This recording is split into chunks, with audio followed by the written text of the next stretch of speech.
Welcome to this explainer. Today we're going on a seriously high-stakes clinical deep dive into the body's relentless, ongoing battle to maintain the perfect pH balance.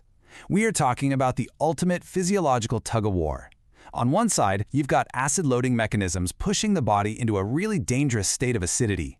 And on the flip side, alkaline forces are threatening to tip the scales towards severe alkalinity. This isn't just your basic textbook chemistry, right? This is a daily, literal life-or-death struggle happening right down at the cellular level, and fully grasping it is absolutely critical for your clinical practice. To immediately ground this science in reality, let's look at a case right out of our source material. Picture a 45-year-old woman with stage 3 chronic kidney disease, type 2 diabetes, and hypertension. Now, over the past year, her serum total carbon dioxide, her TCO2, has been steadily dropping. It recently hit 19 milliequivalents per liter, and she's got some mild hyperkalemia going on too. So what's your next move here? Do you crank up her diuretics, stop her blood pressure meds, order an arterial blood gas, or maybe start oral sodium bicarbonate? Keep this exact patient in the back of your mind as we go, because the answer lies entirely in how her kidneys are handling her acid-base status. Okay, let's dive into this. Here's our roadmap for today. First, we'll establish the baseline acid-base balance. Then, we'll define metabolic acidosis, swing over to metabolic alkalosis, and finally, put them head-to-head in acidosis versus alkalosis. All right, Section 1, the acid-base balance, establishing the baseline. So the central conflict here is the body's absolute, non-negotiable requirement for a neutral pH, sitting super tightly around 7.40. Every primary acid-base disorder we're going to discuss today is governed by the Henderson-Hasselbalch equation. This is the fundamental math that links blood pH directly to the ratio of bicarbonate to carbon dioxide.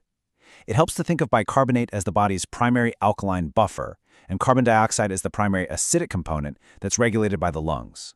When just one of these variables shifts, the pH inevitably follows right along with it. This delicate, tiny balance is the foundation for everything we're about to explore. Moving right along to Section 2, defining metabolic acidosis, when bicarbonate drops. This is the clinical extreme, where the body's primary buffer, bicarb, is just totally depleted. A blood pH of less than 7.35 is your absolute threshold for acidemia. When you see this number pop up, you know for sure the blood has become way too acidic and the body's buffering systems are actively failing to keep up with the incoming acid load. But, what makes it specifically a metabolic acidosis? Well, it's defined by a primary decrease in plasma bicarbonate, specifically falling below 22 milliequivalents per liter. The core mechanism happening here is that excess hydrogen ions floating around in the blood are binding to bicarbonate, and this constant binding completely chews up the bicarbonate buffer, which basically drags the pH right down below that 7.35 threshold we just talked about. Now, when diagnosing metabolic acidosis, we always look at the anion gap. If it's high, meaning it's greater than the normal 8 to 12 range, we immediately use this classic high-yield mnemonic, mud piles. It perfectly breaks down the major gap-producing mechanisms you absolutely need for immediate clinical and exam recall. Let's run through it. M is for methanol, U is for uremia, which is renal failure, D for diabetic ketoacidosis, P for propylene glycol, I for isoniazide or iron, L for lactic acidosis, E for ethylene glycol, and S for salicylates. Basically, these are your toxic ingestions or metabolic trices that dump a massive amount of excess acid into the bloodstream, consuming all your available bicarbonate. And this brilliantly illustrates exactly what happens when the kidneys simply can't do their job anymore. Normally, the major adaptive kidney response to any sort of acid load is to massively increase urinary ammonium excretion, effectively pumping that acid right out of the body.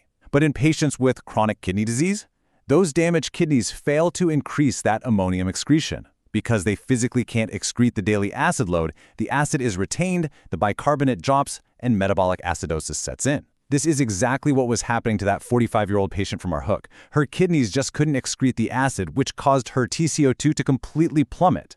So how does the body fight back?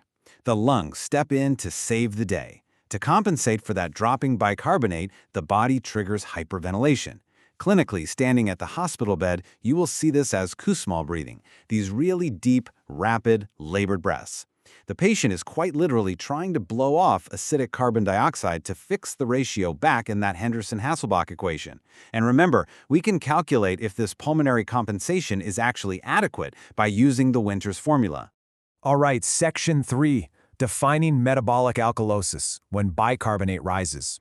So now we're shifting to the complete opposite end of the spectrum, where alkaline bases accumulate and hydrogen is lost.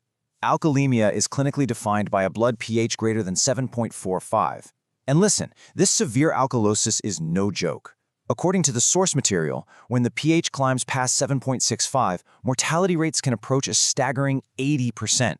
The hallmark metabolic driver in this scenario is a primary increase in plasma bicarbonate above 26 milliequivalents per liter. So instead of a depleted buffer like before, we now have a completely overflowing buffer pool. Let's move to and see how this builds into a true clinical crisis.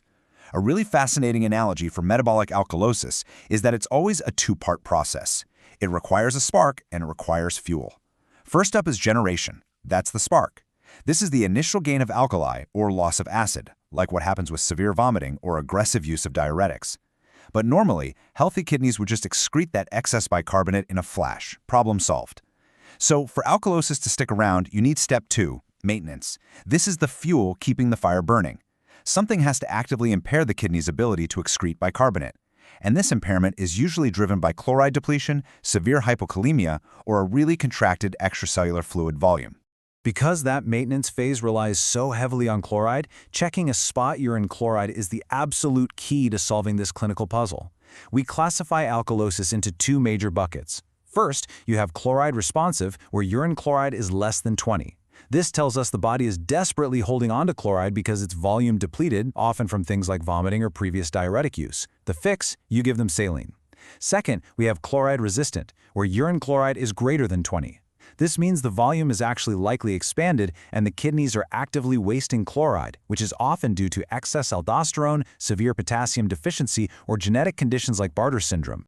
Section 4. Acidosis versus alkalosis. The showdown. So the crucial point here is really this clear conceptual juxtaposition.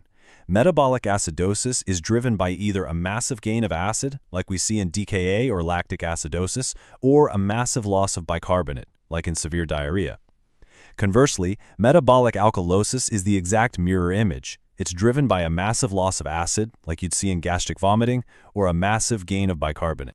And what's really interesting about this ultimate cheat sheet is how perfectly it synthesizes all the source data we've covered today.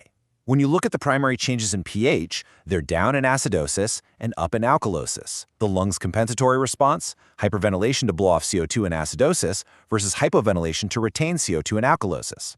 But pay really special attention to potassium. In acidosis, as all that hydrogen shifts into cells, potassium shifts out, which leads to hyperkalemia. In alkalosis, the exact opposite happens, leading to hypokalemia. And clinically, you're comparing the deep, labored Kussmaul breathing and potential coma of acidosis right against the severe muscle weakness, cramps, and tetany that you see in alkalosis.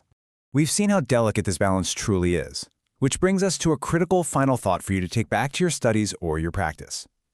How might a patient's hidden comorbidities, like maybe an undiagnosed kidney injury, a hidden gastrointestinal issue, or literally even their daily blood pressure medication, be secretly tipping the scales of their acid-base balance right under your nose? Think back to that 45-year-old CKD patient from the very beginning. Every medication, every single diet choice, and every drop in her GFR changes the fundamental math of that Henderson-Hasselbalch equation. Always keep looking for the hidden variables. Thank you so much for joining me in this explainer, and stay curious.